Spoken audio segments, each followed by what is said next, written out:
Hi and welcome back to the channel. Welcome back to the Nook. Thank you for joining me here today. Today's video is not really like a bookish video. It's sort of something that's been on my mind a lot lately, and I thought I would do something a bit more rambly and ranty and a bit more contextual because it seemed like a lot of you enjoy that sort of like context setting. And today's video is gonna be about a topic, or I guess a range of topics that I find to be pretty relevant. And there's also going to be a lot of my own personal reflections in this one. And it's about minimalism, slow living, degrowth, etc. Nowadays, I've been thinking about the idea of degrowth a lot.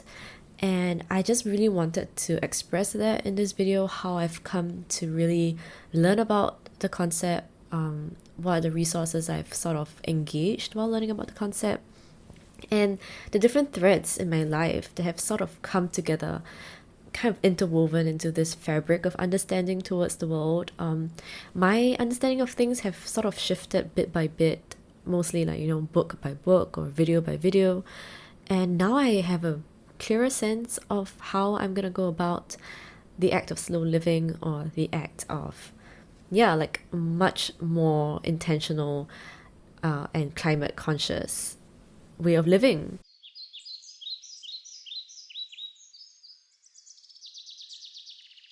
Now, just to start off, the whole slow living minimalist lifestyle is a huge trend, I guess, to the point where a lot of people are capitalizing on the concept itself.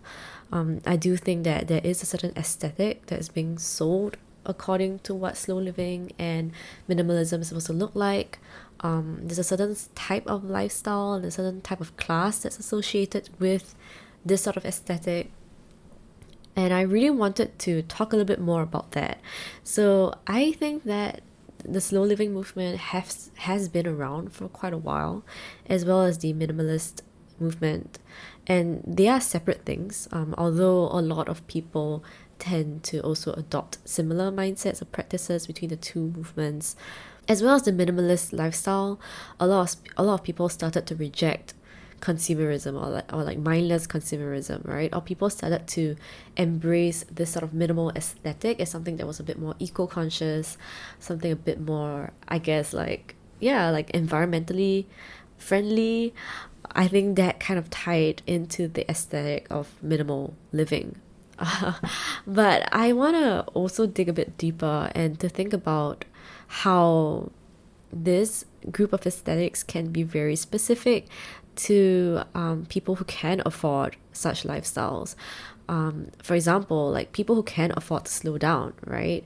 These are people who probably don't have, they probably have the luxury of having a job that pays them pretty well, or at least gives them the flexibility of time to do things that they like. For example, there are a variety of channels on YouTube that have this sort of slow living vibe to them. So it could be vlogs or cottagecore sort of channels, but they still kind of have income streams from all of this, right?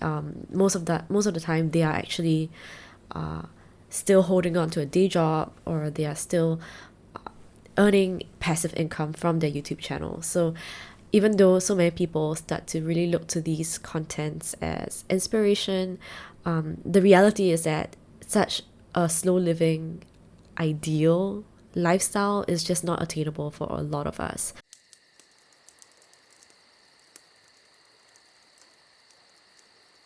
Well, at least for me, like I started to really be a lot more conscious about my time. And during this period, during the lockdown, I started reading a lot of books on the environment. And this was when I was first introduced to the whole human versus nature debate, or I guess dialectic, where, people generally see humans as separate from nature. I started reading Braiding Sweetgrass by Robin Wall Kimmerer, as well as the Botany of Desire by Michael Pollan. And let me just say that these two books really started to make me question about my relationship to the natural environment and to, I guess nature and earth. All my life, I've never seen myself as a nature type of person. I was always someone that was very indoors. I was someone who was very into pop culture. So I never really did anything that was like nature related. I didn't even work out, like I don't exercise. So that's even one more thing, right? But during this time of lockdown, I started gardening because I had a friend that was very into it. And because of that, I started to pick up gardening as well.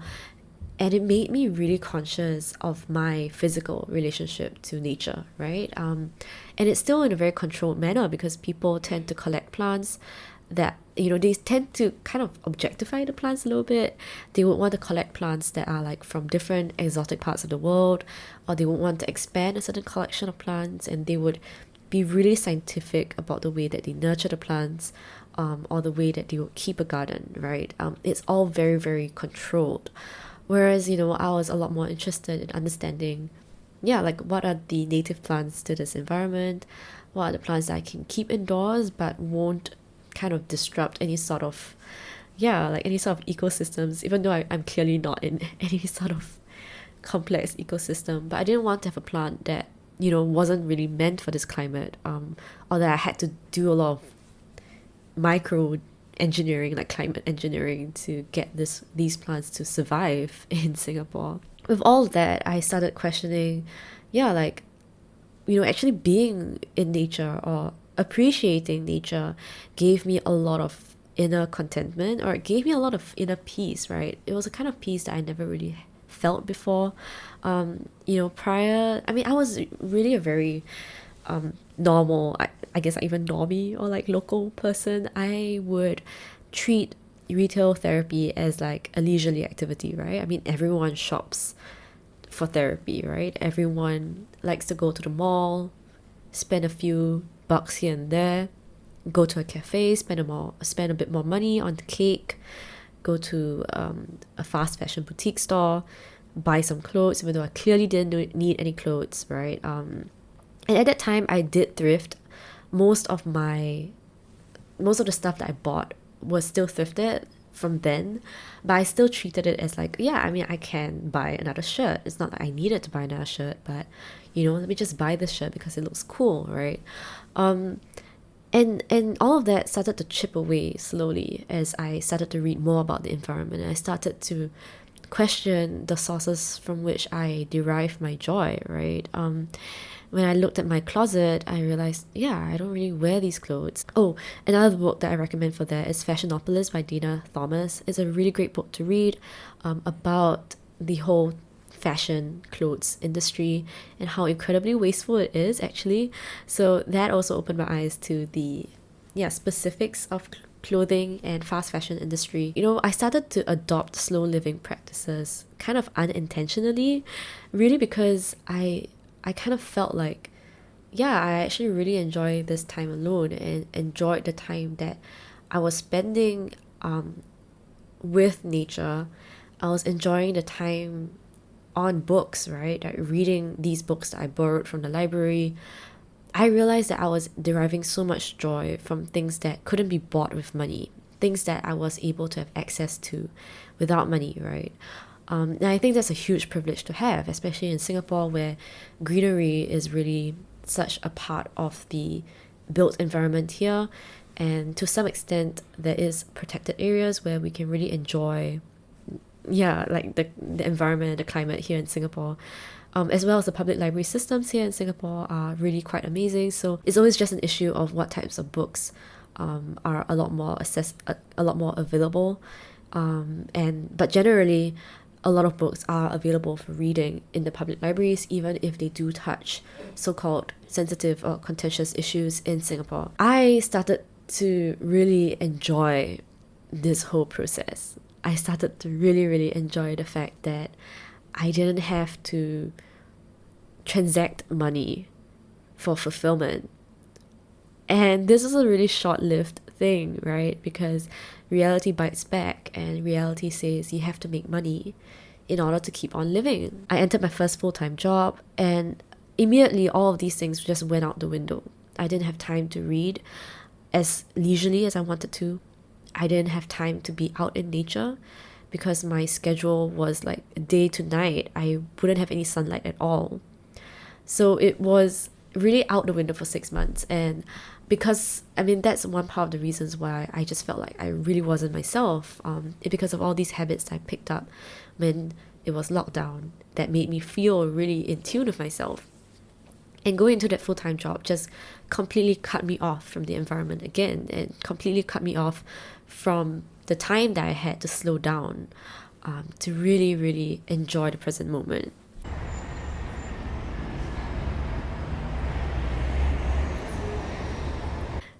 So, where am I going with this?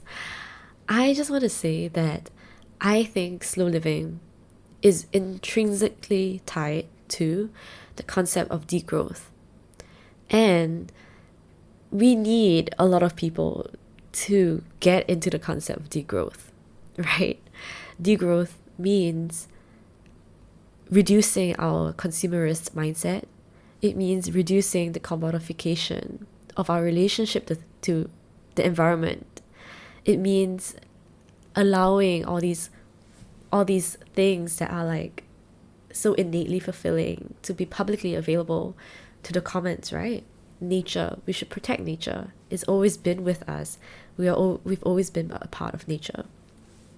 Books and knowledge and stories, these are the things that help us understand human behavior, help us understand culture, help us understand society, right? And we should all have the time to be able to learn about ourselves or to learn about society. I think this is like a right that shouldn't just be accorded to people who have been born with capital and therefore are able to, dedicate their lives to learning, or even to people who have been able to buy their time with money, through whatever means, right? Or through maybe exploiting other people or other labor to do the menial work, right? Because the reality is that unless you are born into money, you have to sell your time for money, right? And that immediately takes away all the aspects of your life that could be spent on something a lot more fulfilling. I know a lot of people are saying, yes, treat your job as your job. Definitely, I do think that it's possible to separate your job from who you are. But really, honestly speaking, from my perspective, I tried to do that. But it does take a toll on you if you're spending 8 to 9 to 10 hours a day in that workspace, and having to dissociate from that, or to have that dissonance every single day, to say, okay, the moment I step out of that office, I am no longer that person, right? And you come home and you're like, okay, this is me. I like to do these hobbies. I like to do that. I like to do this. This is who I am, right? And, you have to switch like that almost every day. And I think it's a huge privilege if you are able to be yourself at work. I would think the majority of us won't be able to fully express ourselves at work. That's the reality, right? If you have a job that allows you to be you and celebrates you for you, that's amazing. That's great. I mean, I'm glad for you. But the fact is that we leave ourselves behind when we are doing these types of work. And I want to say that, I think that work is work. We all have to work. Definitely, I agree with that. I just don't think work should be dehumanizing. I just don't think work should take you away from the pleasures of life, from the ability to spend your time in nature, to connect with the world, connect with one another. Work shouldn't take you away from that, right? Work is supposed to give you the means to enjoy that. It shouldn't take you away from all of that. But it definitely will take your time away to do all these, if it's definitely just taking your entire day away. And for a lot of you, probably your weekends as well.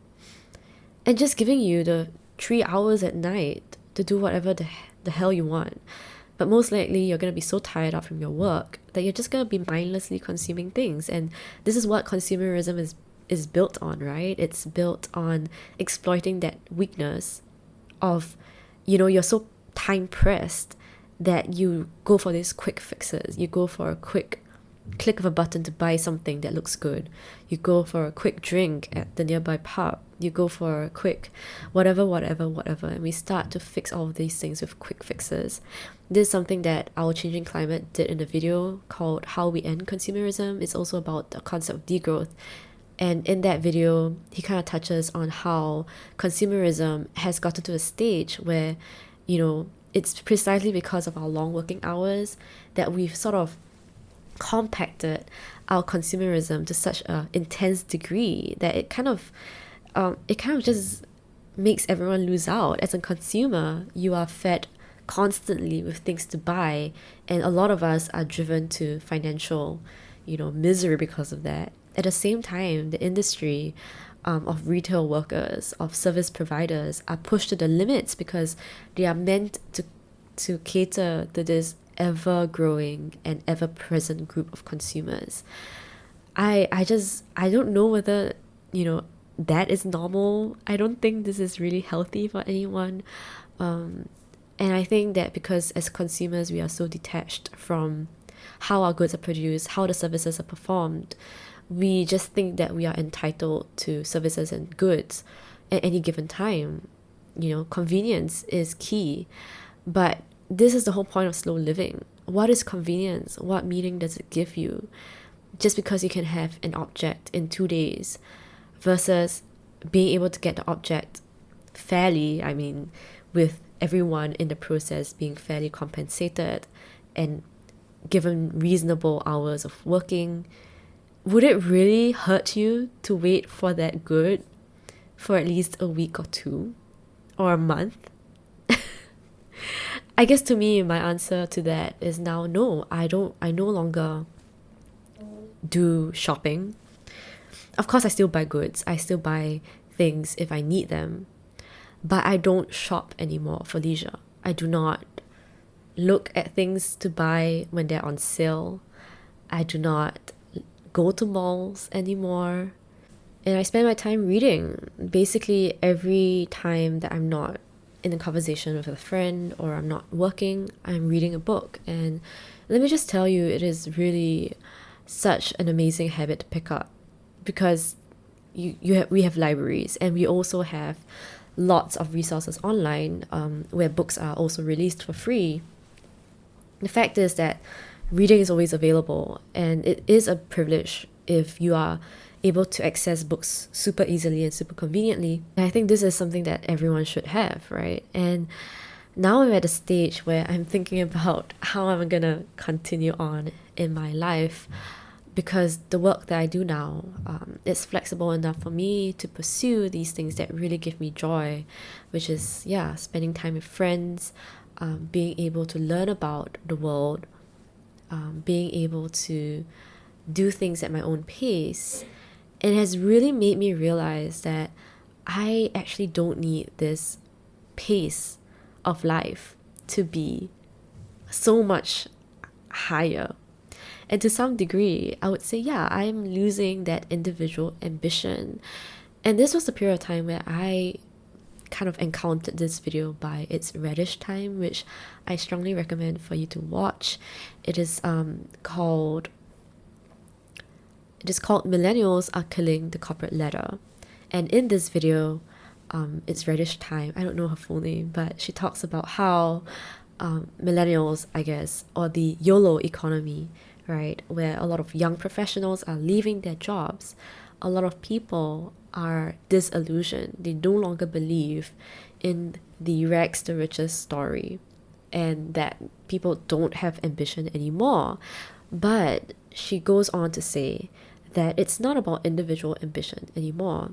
People are now diverting their attention to the collective. They are directing their attention to societal issues and the desire to want to reimagine political systems, justice systems, wanting to overhaul, societal-wide things. And she goes on to conclude that that is more ambitious than any individual pursuit for wealth. And when I watched that video, I completely resonated like crazy. I just felt like it's true. I feel like I do not believe in this individualistic pursuit of wealth and ambition. I'm tired of people telling me that I am squandering away my potential when I am choosing to live my life marveling at the world. and enjoying my time day to day. I do not need a fancy job title to justify my talent or to justify my potential. I just want to live a life that's aligned to the world, aligned to the people that I want to connect to. I no longer want to pursue material things, while recognizing that all these material things around me necessitates a financial means to get those things. And that's why I'm a little bit in the kind of dilemma, because obviously what I'm doing right now with my life is really not financially viable. I really do want to believe in being able to build a life where it's not centered on money, where I can get a job that respects my dignity as a worker and allows me to have a financial backing for my most minimal needs, and also still allow me the time to read, to learn, to share, and to really just, figure out how to live in a reciprocal relationship with nature and with society, right? I don't want to think about growth. I don't want to think of having to achieve more next year than this year.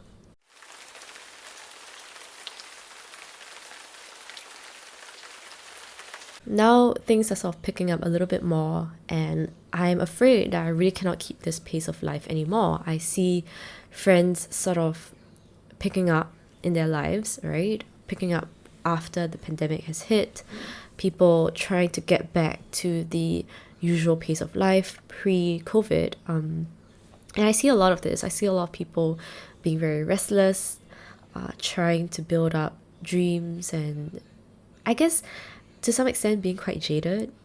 But I definitely do think that I'm in a much better headspace than I was when I was in that corporate job, or like my first full-time job. And every day I do notice my mood being a lot brighter. And I'm afraid that, I would probably have to give up this sort of tranquility, this inner peace, because I know I cannot sustain this structure of work and life if I do want to save up towards bigger financial goals, such as being able to buy my own flat under the public housing scheme, which by the way is 10 years time for me, so maybe that's not too pertinent. Now I want to go back to the concept of degrowth, because this whole video was really inspired by this book by Jason Hickel called Less is More: How Degrowth Will Save the World. And I think it's just such an amazing book, which I hope everyone will read. I did talk about this book in that video that I talked about work and labor. It is one of the first few books I recommended in that reading list, and I want to say that I recommend it strongly again in this video because it is tying so many different strands of thought together. And I just want to read out this quote from the last chapter of the book, which I really think encapsulates what Hickel is arguing for. Degrowth stands for decolonization of both lands and peoples and even our minds. It stands for the de-enclosure of commons, the de-commodification of public goods, the de-intensification of work and life. It stands for the de-thingification of humans and nature, and the de-escalation of ecological crisis. Degrowth begins as a process of taking less, but in the end, it opens up whole vistas of possibility. It moves us from scarcity to abundance, from extraction to regeneration, from dominion to reciprocity, and from loneliness and separation to connection with the world that's fizzing with life. And let me tell you, this paragraph really shook my world. It really kind of echoes whatever I said previously about how the pandemic has opened my eyes to how estranged I was from nature. From seeing myself as part of a complex ecosystem, it has estranged me from thinking about myself as just one human in this massively messed up world. It has taught me, like growing plants, gardening. It has taught me so much about life that school didn't teach me. To nurture a plant, to see it grow flowers, to see it drop its seeds, to see its entire life cycle has taught me so much more than what any professor could have told me. It really taught me about resilience. It taught me about the beauty of the world as it keeps going on with or without humans. So I just want to tell you, I don't know what I'm gonna tell you. I don't know what to say. There's this book called Shinrin-Yoku, The Art and Science of Forest Bathing, written by Qing. This is a book that has very beautiful photographs of forests all around the world, but mostly it's a book talking about the scientific studies that show the huge positive correlations with between well-being and being with nature. And I think this is like common sense.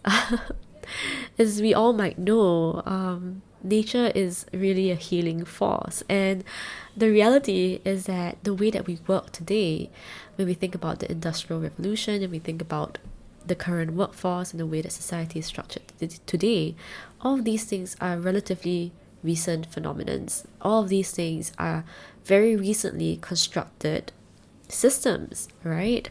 If you think about the entire humanity, the entire history of humanity, if you think about where we are today, it's not fixed. It's really not. And there are just so many ways to think about life, thriving, right? To thrive in life, success. What does that mean? I feel, to me right now, success in life is contentment, is being able to feel the day to day, being able to be myself, to express myself. And I really think it's, for me personally, to be able to learn as much as I want, to not be inhibited in my learning about the world, the people, right? History, everything, whatever topics I fancy, to learn about those topics. And whatever I've learned, I feel like everyone should be able to access these things. Everyone should be able to head to their local library to pick up any topic that you want to read about, to have the luxury of time to engage these topics. Can you imagine what kind of world that would be if we all could grow our own gardens, to be able to provide for ourselves in those gardens, to be able to read widely, to read for leisure, to be able to mend our own clothes, and to stop all these quick fixes, all these quick addictions. Yeah, I don't know, man. It kind of feels crazy now that I've said all of this out loud. But that's really the direction that I hope to go into. And yeah, I just think it's kind of wild that I've come to this point.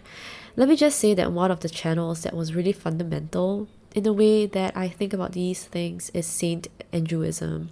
I highly encourage you to check out his channel.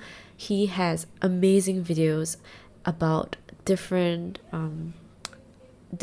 like concepts, but they all tie in to this really positive future of ecological stability, of an empathetic and kind society, of people from the working class being able to enjoy life and to thrive, which I think is kind of crazy that we can't have that.